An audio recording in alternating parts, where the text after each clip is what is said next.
નમસ્કાર.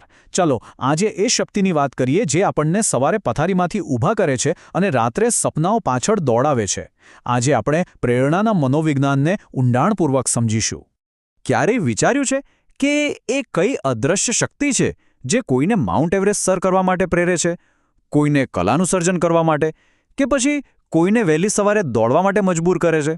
ચાલો આજે એ જ મૂળભૂત શક્તિને શોધીએ જે માનવ વર્તનને દિશા આપે છે. એટલે કે એના મૂળમાં પ્રેરણા ખરેખર ગતિ વિશે છે. એ એક એવી શક્તિ છે જે આપણને ખાલી વિચારવાની સ્થિતિમાંથી કાઢીને કંઈક કરી બતાવવાની એટલે કે ક્રિયાની સ્થિતિમાં લઈ જાય છે. આને સમજવાની એક બહુ જ સરસ રીત છે. પ્રેરણાને એક એન્જિન તરીકે જોવાની.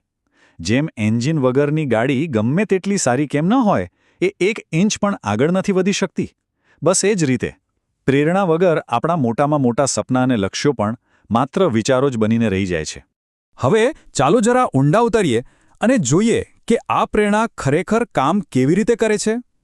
એ એક સતત ચાલતા ચક્રમાં કામ કરે છે. ઘણા લોકોને એવું લાગે છે કે પ્રેરણા એટલે બસ વીજળીના ચમકારા જેવી કોઈ એક ક્ષણ. પણ ના, હકીકતમાં એવું નથી. તે તો એક સતત ચાલતી પ્રક્રિયા છે. એક એવું ચક્ર જે એક જરૂરિયાતથી શરૂ થાય છે, સંતોષ પર પૂરું થાય છે અને તરત જ એક નવી જરૂરિયાત સાથે ફરીથી શરૂ થઈ જાય છે. આ ચક્ર તરસ જેવી સાવ સામાન્ય જરૂરિયાતથી લઈને કારકિર્દીમાં પ્રમોશન મેળવવા જેવા મોટા ધ્યેય સુધી બધે જ લાગુ પડે છે. જો પહેલાં કોઈ જરૂરિયાત ઊભી થાય છે, પછી એના કારણે એક તણાવ અનુભવાય છે જે આપણને કામ કરવા માટે તૈયાર કરે છે. આપણે પગલાં લઈએ છીએ, ધ્યેય હાંસલ કરીએ છીએ અને છેવટે સંતોષ અનુભવીએ છીએ. આ યાત્રા સતત ચાલતી રહે છે. તો સવાલ એ છે કે આ એન્જિન માટેનું બળતણ એટલે કે ફ્યુઅલ ક્યાંથી આવે છે? અને આ બળતણ બે બહુ જ અલગ અલગ જગ્યાએથી આવે છે. એક આપણી અંદરથી અને બીજું બહારની દુનિયામાંથી. ચાલો આને બરાબર સમજીએ.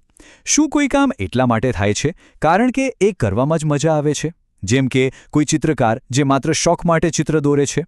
આ થઈ આંતરિક પ્રેરણા. કે પછી એ કોઈ ટ્રોફી જીતવા જેવા કોઈ બાહ્ય કારણસર થાય છે.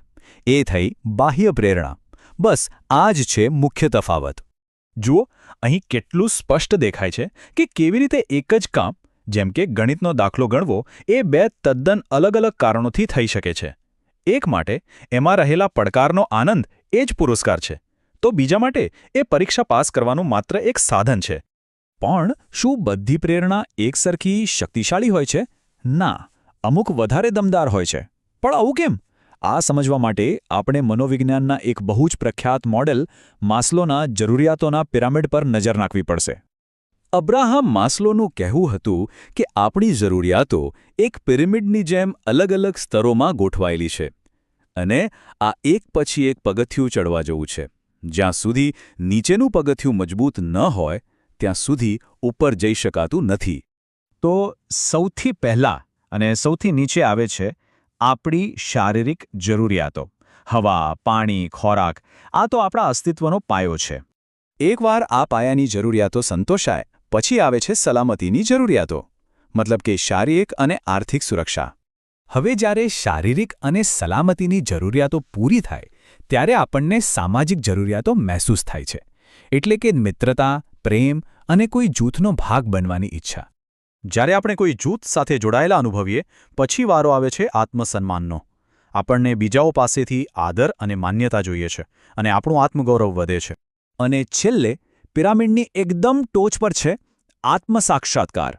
આ એટલે આપણી અંદર જે પણ શ્રેષ્ઠ ક્ષમતા છે, પછી ભલે તે કલા હોય કે વિજ્ઞાન, ત્યાં સુધી પહોંચવાની પ્રેરણા.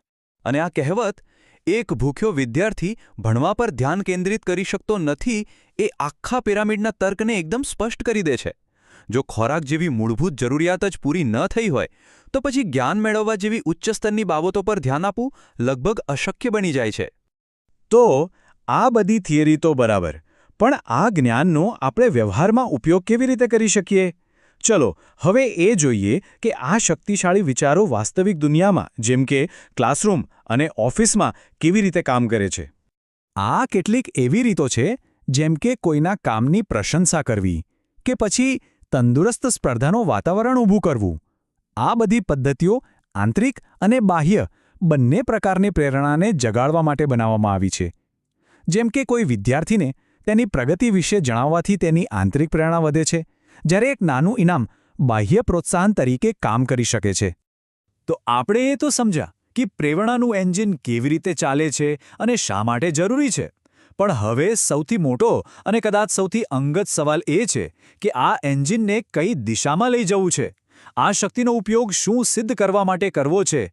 આ સમજ તો માત્ર સફરનું પહેલું પગલું છે.